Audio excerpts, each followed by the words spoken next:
राम राज्य है, कितना बड़ा राम राज्य था। अयोध्या एक जिला, मात्र एक जिला।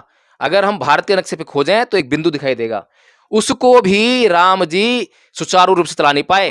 समाज में तो कोई भी कुछ भी बात कहेगा, लेकिन इसका मतलब तो ये नहीं है कि आप किसी की बात पर भरोसा है। आप राजा हैं तो न्याय करेंगे, लोग जो है सही भी बोलेंगे गलत भी बोलेंगे। किसी की भी बात में आकर आप जो है अगर कोई अन्याय करते हैं किसी पर जो है, तो आप राजा कैसे हो जाएंगे?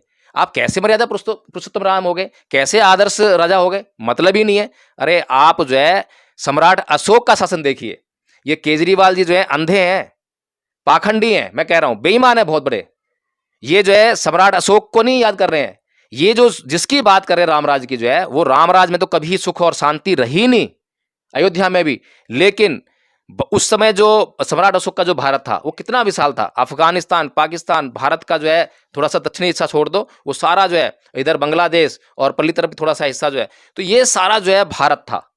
और उसका राजा जो है सम्राट अशोक, और आसपास के जो देश थे उनमें भी सम्राट अशोक ने यह व्यवस्था करवाई कि कहीं भी किसी मनुष्य को, किसी प्राणी को, प्राणी की बात कर रहा हूं मैं, मनुष्य के अंदर जो प्राणी हैं, जानवर हैं, पक्षी हैं, पशु हैं, उन सब तक के लिए जो है पानी की व्यवस्था करवाई, अस्पतालों की व्यवस्था करवाई। ये रामराज नहीं था, ये अशोक राज था। अपने बच्चों का क्लेम क्यों करा? जब आपने अपनी स्त्री को त्याग दिया, अपने गर्भवती स्त्री को त्याग दिया, उस जिसके घर में बच्चे थे, जब आपने उसको सब कुछ त्याग दिया बच्चे समेत जो है, तो आपने दोबारा क्लेम क्यों किया? तो जब उसकी अग्नि परीक्षा हो गई है तो आपके पास क्या कारण था उस पर विश्वास ना करने का?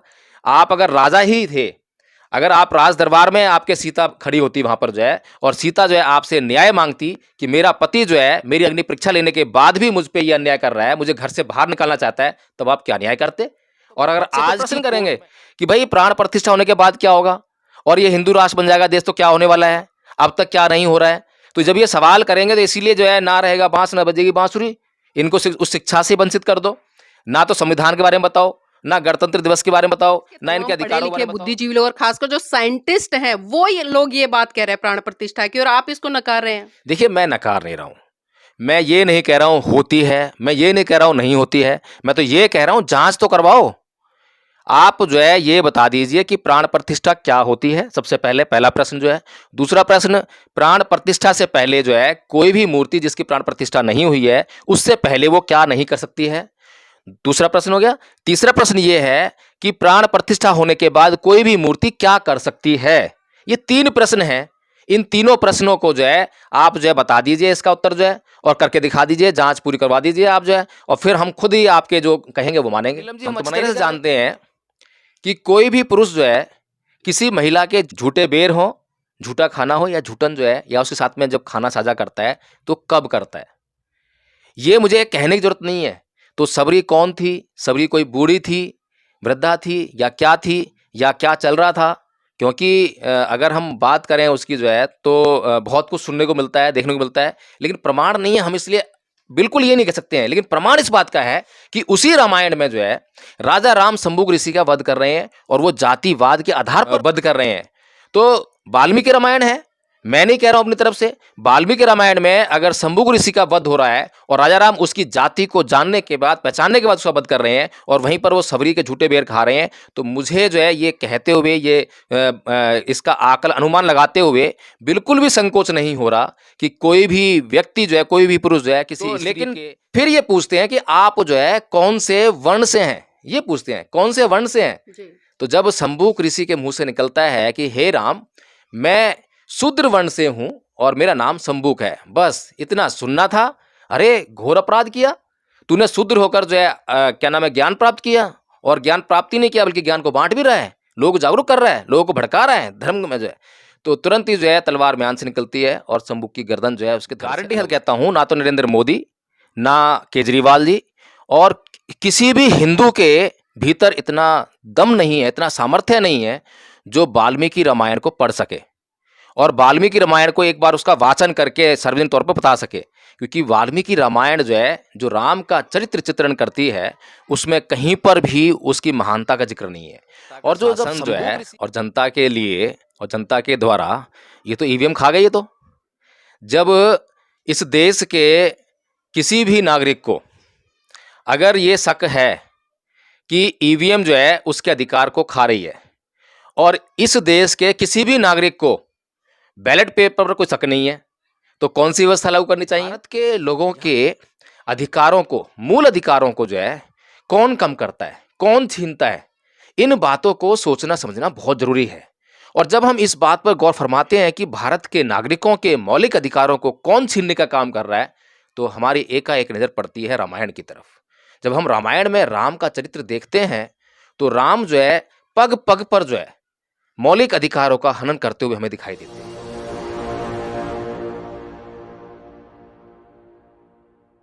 नमस्कार, आप देख रहे हैं एनबी न्यूज 24x7 नीलम बोध के साथ। साथियों, आज गणतंत्र दिवस है और पूरा भारत गणतंत्र दिवस को बड़ी धूमधाम से सेलिब्रेट कर रहा है। तो सबसे पहले मैं एनबी न्यूज की तमाम टीम की तरफ से पूरे देशवासियों को गणतंत्र दिवस की बहुत बहुत बधाई और मंगल कामनाएं देती हूं और उम्मीद करती हूं कि जिस सपने को लेकर इस देश का संविधान लिखा गया और जिस सपने की परिकल्पना को साकार करने के लिए परम पूज्य बाबा साहब ने भारत देश का संविधान लिखा और उसमें देश के तमाम लोगों के लिए हक अधिकार सुनिश्चित किए, तो क्या आज भारत के इस लोकतांत्रिक गणतंत्र में लोगों के हक अधिकार सुनिश्चित हो पाए या नहीं हो पाए, या जिस संकल्पना को लेकर परम पूज्य बाबा साहब ने इस देश का संविधान लिखा था वो संकल्पना आज पूरी हो रही है या नहीं हो रही है, इसी विषय पर चर्चा करने के लिए आज मेरे साथ में एडवोकेट जय भीम प्रकाश जी, उन्हीं से जानने का प्रयास करूंगी। सर, आज 2024 चल रहा है और 26 नवंबर 1949 को भारत देश का संविधान लिख दिया गया था पूरी, और 26 जनवरी सन 1950 को पूरी तरह से ये लागू हो गया था। तो सर, किस तरह से देखते हैं 1950 से लेकर आज 2024? जी, बहुत बहुत धन्यवाद नीलम जी, और बहुत अच्छा विषय है और आज गणतंत्र दिवस का मौका भी है, तो निश्चित तौर पर यह जो है विषय बनता है चर्चा करने के लिए, निश्चित तौर पर इसे चर्चा की जानी चाहिए। और जिस संदर्भ में चर्चा हो रही है वो तो बहुत ही महत्वपूर्ण विषय है। यहाँ पर अगर हम चर्चा करें कि भारत के संविधान के भीतर स्थापित जो मूल्य हैं, लोकतांत्रिक, गणतंत्रात्मक, समाजवादी, धर्मनिरपेक्ष, समानतावादी, ये जो ऐसे मूल्य हैं जिनसे कि किसी भी मनुष्य के सर्वांगीण विकास की कल्पना आसानी से की जा सकती है। लेकिन अगर हम वहीं दूसरी तरफ जो है माननीय प्रधानमंत्री नरेंद्र मोदी जी की उस बात पर गौर फरमाएं जो राम की मूर्ति की प्राण प्रतिष्ठा की बात करते हैं, दिल्ली के मुख्यमंत्री केजरीवाल जी की बात पर गौर फरमाएं जो कि वो भी उसका समर्थन करते हैं, कुल मिलाकर जो आरएसएस का जो केंद्र है, आरएसएस के विचारों का जो केंद्र है, उसी के आसपास जो है नरेंद्र मोदी जी की जो स्पीच है वो भी घूम रही है और केजरीवाल जी की स्पीच भी वहीं घूम रही है। अब प्रश्न ये खड़ा होता है कि क्या जो राम का जो कैरेक्टर है या जो हिंदूवादी जो लोग हैं, हिंदू धर्म की जो मानसिकता है, हिंदू धर्म के लोगों की जो मानसिकता है, क्या उसके आधार पर इस देश के लोगों का सर्वांगीण विकास किया जा सकता है? क्योंकि अक्सर जो है आरएसएस इस बात का प्रचार प्रसार करती है कि ये संविधान जो है काम के लायक नहीं है। और क्या काम के लायक है? काम के लायक है उनकी मनुस्मृति। अक्सर इसकी बात जो है हमने डायरेक्ट जो है ये प्रधानमंत्री जी तो बोलेंगे नहीं, लेकिन प्रधानमंत्री जी जो है जो उनके इर्द गिर्द जो लोग हैं जो महत्व रखते हैं उनसे बुलवाते हैं। कभी कोई साधु संत इस पर टिप्पणी कर देगा, कभी कोई और महत्वपूर्ण व्यक्ति टिप्पणी कर देता है। तो इस प्रकार से हम देखते हैं कि जो आपका संविधान जो है आर्टिकल 13 में, अनुच्छेद 13 में इस बात को कहता है कि कोई भी ऐसा कानून, कोई भी ऐसा नियम अगर संसद द्वारा बनाया जाए या संविधान के लागू होने से पहले कोई भी ऐसा रीति रिवाज, कोई भी परंपरा, कोई भी धार्मिक रीति रिवाज, कोई भी कानून जो कि भारत के संविधान के भाग 3 में दिए गए मौलिक अधिकारों को कम करता है या उनकी अवमानना करता है या उनको खत्म करता है, तो जिस हद तक वो अपमानना करता है, कम करता है, शून्य करता है, तो वहाँ तक जो है वो रीति रिवाज, परंपरा, धार्मिक कानून, धार्मिक रीति रिवाज वो सब जो है बैन है। तो कुल मिलाकर जो है अब सोचने वाली बात यह है कि भारत के लोगों के अधिकारों को, मूल अधिकारों को जो है कौन कम करता है, कौन छीनता है, इन बातों को सोचना समझना बहुत जरूरी है। और जब हम इस बात पर गौर फरमाते हैं कि भारत के नागरिकों के मौलिक अधिकारों को कौन छीनने का काम कर रहा है, तो हमारी एकाएक नजर पड़ती है रामायण की तरफ। जब हम रामायण में राम का चरित्र देखते हैं तो राम जो है पग पग पर जो है मौलिक अधिकारों का हनन करते हुए हमें दिखाई देते हैं। जब हम रामायण को उठाकर देखते हैं, महाभारत देखते हैं, मनुस्मृति को उठाकर देखते हैं, उसके अंदर जब हम पढ़ते हैं कि उसके अंदर क्या-क्या बातें लिखी हैं, क्या नियम है, क्या कानून है, तो वो जो मानवता है, वो शर्मसार होने लगती है, मानवता रोने लगती है, मानवता चिल्लाने लगती है। तो ऐसे धर्म ग्रंथों को आप जो है इस देश के नागरिकों के जीवन का आधार बनाना चाहते हो, और जो संविधान की तो आप बात करते नहीं हो। गणतंत्र दिवस मना रहे हो, संविधान की बात नहीं कर रहे हो, आप रामचंद्र की बात कर रहे हो, रामचंद्र के कैरेक्टर की बात कर रहे हो। तो सर, जिस तरह से अभी आपने बात करी, लेकिन हम अगर परम पूज्य बाबा साहब की बात करें तो संविधान में जिस तरह से उन्होंने गणतंत्र को डिफाइन किया कि जनता का शासन जनता के द्वारा जनता के लिए, लेकिन आज क्या आपको लग रहा है कि जनता का शासन जनता के द्वारा जनता के लिए हो रहा है? नहीं, जनता का शासन जो है और जनता के लिए और जनता के द्वारा, ये तो ईवीएम खा गई है। तो जब इस देश के किसी भी नागरिक को अगर ये शक है कि ईवीएम जो है उसके अधिकार को खा रही है, और इस देश के किसी भी नागरिक को बैलेट पेपर पर कोई शक नहीं है, तो कौन सी व्यवस्था लागू करनी चाहिए? यहाँ करोड़ों लोग ऐसे हैं भारत में जो ईवीएम पर संदेह जता चुके हैं। करोड़ों लोगों के अलावा बहुत बड़े-बड़े टेक्नीशियन ऐसे हैं जो आईटी के माहिर हैं, वो ये साबित कर चुके हैं कि ईवीएम में घपला हो सकता है। जी। ईवीएम की चोरी पकड़ी गई है, ईवीएम की धांधली पकड़ी गई है, ये सारी वारदातें हो चुकी हैं। इसके अलावा जो है, जिस देश ने ईवीएम मशीन को इजाद किया, जिसका आविष्कार किया, सुना है कि उस देश में जो है ईवीएम मशीन से चुनाव नहीं होते, वहाँ बैलेट पेपर से चुनाव होते हैं। तो ये सारी जो बातें हैं, इसका मतलब ये है कि आपके जितने भी आपका लोकतंत्र था भारत के संविधान में, जिसको हमने गणराज्य कहा, गणराज्य की जो हमने संकल्पना की, उस सबको तो ये ईवीएम मशीन खा चुकी है। अब सबसे बड़ी लड़ाई जो है उस राजनीतिक सत्ता की नहीं है। राजनीतिक सत्ता तो आपके पास तब आएगी जब आपको लोग वोट देंगे और आप तक वो वोट पहुंचेगा। लोग तो वोट दे रहे हैं, लेकिन आप तक वोट नहीं पहुंच रहा है। लेकिन सर, लग नहीं रहा है कि ये चीजें सारी संविधान के विरोध में हो रही है? क्योंकि संविधान परम पूज्य बाबा साहब ने जिस उद्देश्य को लेकर लिखा था, जिस देश की जनता के लिए लिखा था, उनके हितों के लिए लिखा था, और आज हम देख रहे हैं कि तमाम नेता, आज जिस तरह से मैंने देखा कि अरविंद केजरीवाल जी दिल्ली में जिस तरह से संबोधित कर रहे थे, खासकर जो स्कूल के छात्र छात्राएं थे और भी लोग थे जो पार्टिसिपेट कर रहे थे उसमें, तो गणतंत्र दिवस पे उन्होंने पूरी की पूरी राम कथा कह डाली। जिस तरह से हमने देखा और सुना भी उनके वक्तव्य के माध्यम से, वो सबरी का भी जिक्र कर रहे थे। तो सर, जानना चाहूंगी, एक तरफ तो कह रहे कि राम जातिवादी नहीं थे और दूसरी तरफ उन्होंने सबरी का भी प्रकरण दिया, लेकिन एक सवाल मेरा ये रहेगा और तमाम लोग भी पूछते हैं कि जब इतने समानतावादी थे, वो इतने जाति से ऊपर उठने वाले थे, तो उन्होंने शंभू का वध क्यों किया? बहुत अच्छी बात कही है नीलम जी, और केजरीवाल जी ने, मैं गारंटी साथ कहता हूं, आपने स्पीच सुनी है, मैंने तो सुनी भी नहीं है, गारंटी साथ कहता हूं, ना तो नरेंद्र मोदी, ना केजरीवाल जी, और किसी भी हिंदू के भीतर इतना दम नहीं है, इतना सामर्थ्य नहीं है जो वाल्मीकि रामायण को पढ़ सके और वाल्मीकि रामायण को एक बार उसका वाचन करके सार्वजनिक तौर पर बता सके। क्योंकि वाल्मीकि रामायण जो है, जो राम का चरित्र चित्रण करती है, उसमें कहीं पर भी उसकी महानता का जिक्र नहीं है। और जो जब शंभू ऋषि का जो वध आप जिसकी बात कर रही हैं, उसका वध कैसे करते हैं? सबसे पहले तो वो जो है ये ढूंढते हैं शंभू ऋषि को, क्योंकि वो ब्राह्मणों का प्रपंच था, षड्यंत्र था। ब्राह्मणों को पता लग गया कि कोई शूद्र जो है शिक्षा ग्रहण कर रहा है और लोगों को, अपने लोगों को जो है शिक्षित करने का काम कर रहा है, उनको जागरूक करने का काम कर रहा है। जब ये पता लगा ब्राह्मणों को, तो राजा राम के पास गए। अब राजा राम कौन है? राजा राम है धर्म की रक्षा करने वाले क्षत्रिय, क्षत्रिय को जो वो सौंपा गया है। तो उसके बाद जो है राजा राम उनको वचन देते हैं और निकल पड़ते हैं शंभू ऋषि को ढूंढने कि भाई कौन सा शूद्र है जो ये अनर्थ कर रहा है, धर्म के खिलाफ काम कर रहा है। क्योंकि शूद्रों को शिक्षा ग्रहण करने का अधिकार नहीं है, और कोई शूद्र अगर शिक्षा ग्रहण कर रहा है तो उसकी वजह से किसी ब्राह्मण का पुत्र मर गया, जिसकी शिकायत राजा राम के पास पहुंची। अब जब शंभू को ढूंढने जाते हैं जंगल में, तो वो उन्हें पता नहीं है शंभू कौन है, लेकिन वो देखते हैं कि भाई कोई व्यक्ति जो है बहुत ही अच्छे कदकाठी का लोगों को प्रवचन कर रहा है। तो प्रवचन देखकर जो है उसका बड़ा मंत्रमुग्ध हो गए, बहुत मोहित हो गए उस पर, जो कि इतना अच्छा प्रवचन। तो उस पे एक मूवी भी है, उसमें जिस तरह से दिखाते हैं कि राम जो है बहुत अच्छे वचन बोलते हैं पहले तो उनको, और वाल्मीकि रामायण भी बताती है, उसमें लिखा हुआ है। तो लेकिन फिर ये पूछते हैं कि आप जो है कौन से वर्ण से हैं, ये पूछते हैं कौन से वर्ण से हैं। जी। तो जब शंभू ऋषि के मुंह से निकलता है कि हे राम, मैं शूद्र वर्ण से हूं और मेरा नाम शंभूक है, बस इतना सुनना था।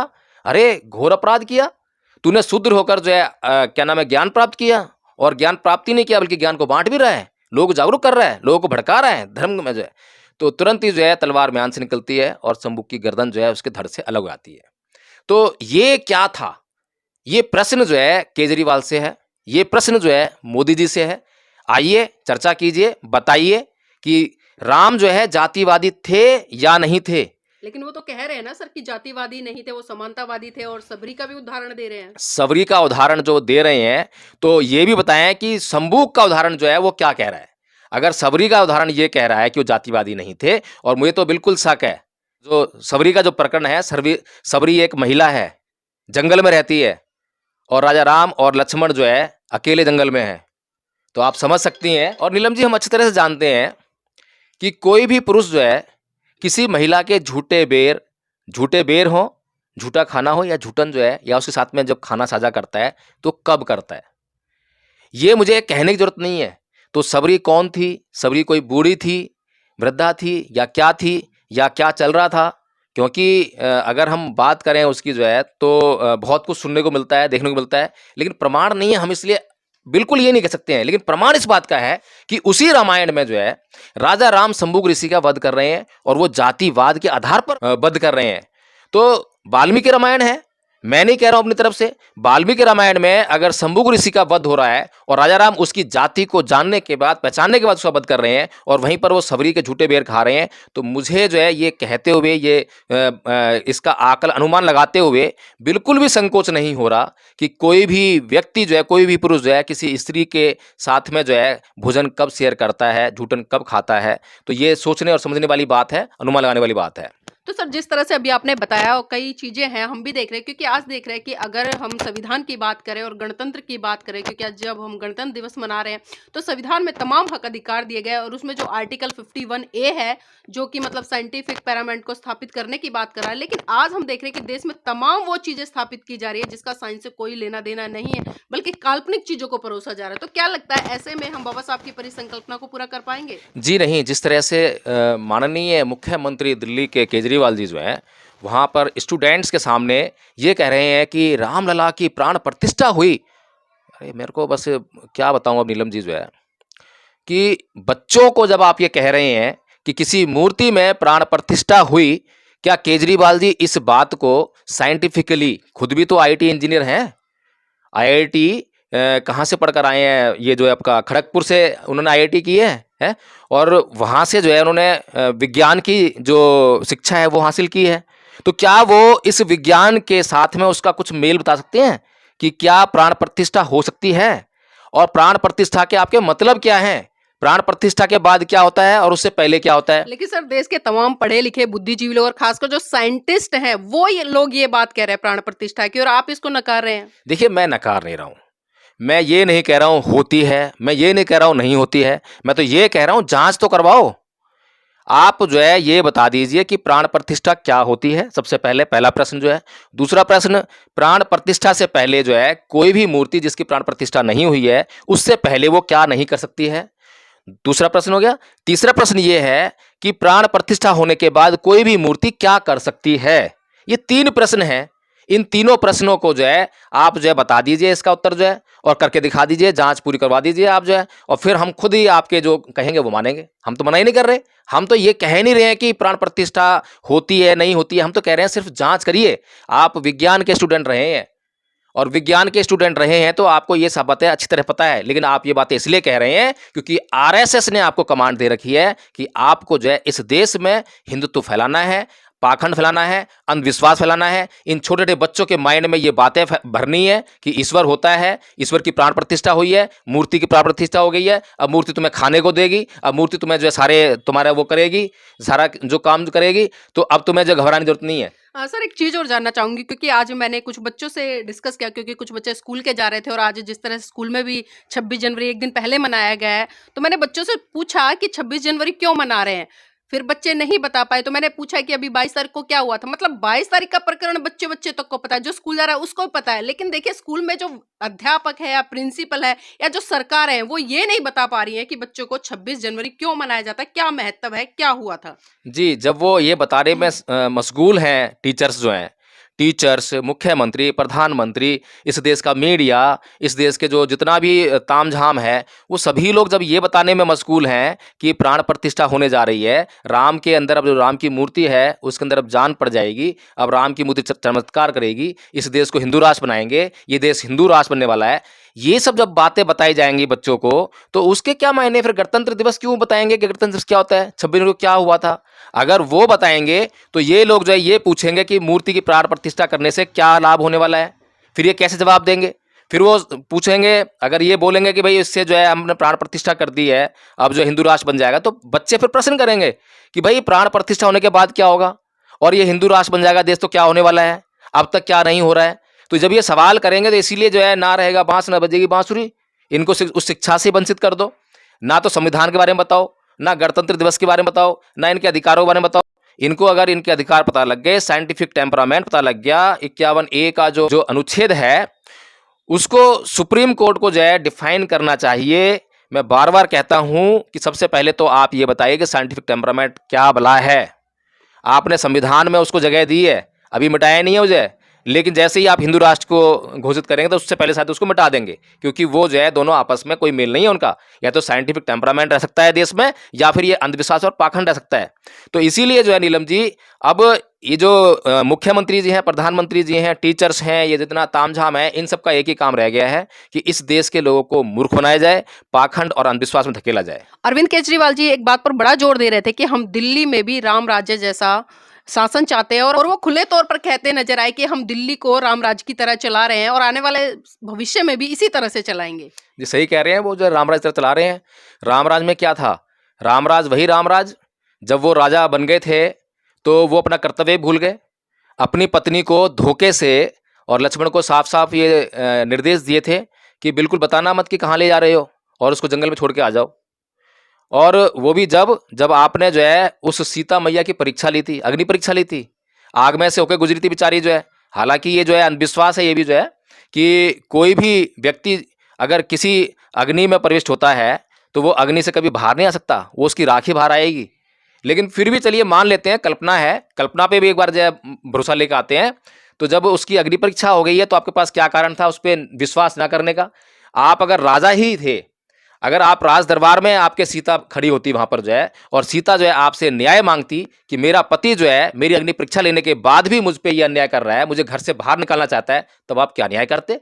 और अगर आज की कोर्ट में, आज के भारत के संविधान के अंतर्गत जो कोर्ट, जो न्यायालय भारत में स्थापित है, अगर उस किसी भी कोर्ट में अगर ये राम का मुकदमा चला जाए तो राम को जो है क्या सजा मिलने वाली है, ये तो हर कोई जानता है। तो ये राम राज्य था। और दूसरा, राम राज्य कितना बड़ा राम राज्य था? अयोध्या एक जिला, मात्र एक जिला, अगर हम भारत के नक्शे पे खोजें तो एक बिंदु दिखाई देगा, उसको भी राम जी सुचारू रूप से चला नहीं पाए। फिर आपने अपने बच्चों पर क्लेम क्यों करा? जब आपने अपनी स्त्री को त्याग दिया, अपने गर्भवती स्त्री को त्याग दिया, उस जिसके गर्भ में बच्चे थे, जब आपने उसको सब कुछ त्याग दिया बच्चे समेत जो है, तो आपने दोबारा क्लेम क्यों किया? अब समाज में तो कोई भी कुछ भी बात कहेगा, लेकिन इसका मतलब तो ये नहीं है कि आप किसी की बात पर भरोसा है। आप राजा हैं तो न्याय करेंगे, लोग जो है सही भी बोलेंगे, गलत भी बोलेंगे। किसी की भी बात में आकर आप जो है अगर कोई अन्याय करते हैं किसी पर जो है, तो आप राजा कैसे हो जाएंगे? आप कैसे मर्यादा पुरुषोत्तम राम हो गए? कैसे आदर्श राजा हो गए? मतलब ही नहीं है। अरे आप जो है सम्राट अशोक का शासन देखिए। ये केजरीवाल जी जो है अंधे हैं, पाखंडी हैं, मैं कह रहा हूं बेईमान है बहुत बड़े। ये जो है सम्राट अशोक को नहीं याद कर रहे हैं। ये जो जिसकी बात कर रहे हैं रामराज की जो है, वो रामराज में तो कभी सुख और शांति रही नहीं, अयोध्या में भी। लेकिन उस समय जो सम्राट अशोक का जो भारत था वो कितना विशाल था। अफगानिस्तान, पाकिस्तान, भारत का जो है थोड़ा सा दक्षिणी हिस्सा छोड़ दो, वो सारा जो है इधर बांग्लादेश और पल्ली तरफ थोड़ा सा हिस्सा जो है, तो ये सारा जो है भारत था। और उसका राजा जो है सम्राट अशोक, और आसपास के जो देश थे उनमें भी सम्राट अशोक ने ये व्यवस्था करवाई कि कहीं भी किसी मनुष्य को, किसी प्राणी को, प्राणी की बात कर रहा हूं मैं, मनुष्य के अंदर जो प्राणी हैं, जानवर हैं, पक्षी हैं, पशु हैं, उन सब तक के लिए जो है पानी की व्यवस्था करवाई, अस्पतालों की व्यवस्था करवाई। ये रामराज नहीं था, ये अशोक राज था। आपको अगर बात करनी है तो विश्व के सर्वश्रेष्ठ सम्राट, जो ऐतिहासिक पुरुष है, जो सच्चाई है, जिसको सब जानते हैं, कल्पना बिल्कुल भी नहीं है, उसकी बात करनी चाहिए। उसको आदर्श मानकर अगर आप राजद चलाएंगे तो मैं समझता हूं कि प्रजा सुखी हो सकती है। लेकिन आप जो है क्योंकि हिंदू धर्म को मानने वाले हैं, हिंदू धर्म का प्रपंच रचने वाले हैं, तो आरएसएस की कमांड पर आपको जो है ये पाखंड फैलाना है, इस देश पे कब्जा करना है। आपको पता है कि हिंदू धर्म में कोई सच्चाई नहीं है, सब काल्पनिक है, लेकिन फिर भी आप इसीलिए जो है इस हिंदू धर्म का प्रचार प्रसार कर रहे हैं और सम्राट अशोक की बात नहीं करते हैं, बुद्ध की बात नहीं करते हैं, बाबा साहब अम्बेडकर की बात नहीं करते हैं और साइंटिफिक टेम्परामेंट की बात नहीं करते हैं, संविधान की बात नहीं करते हैं। आप अंधविश्वास की बात करते हैं, रामलला की बात करते हैं, प्राण प्रतिष्ठा की बात करते हैं। आप जो है तमाम वो बातें करेंगे जिससे इस देश में अंधविश्वास फैले, क्योंकि आपको जो है आरएसएस को इस देश में सत्ता में काबिज रहना है, लगातार बने रहना है, सारी संपत्ति हड़पनी है।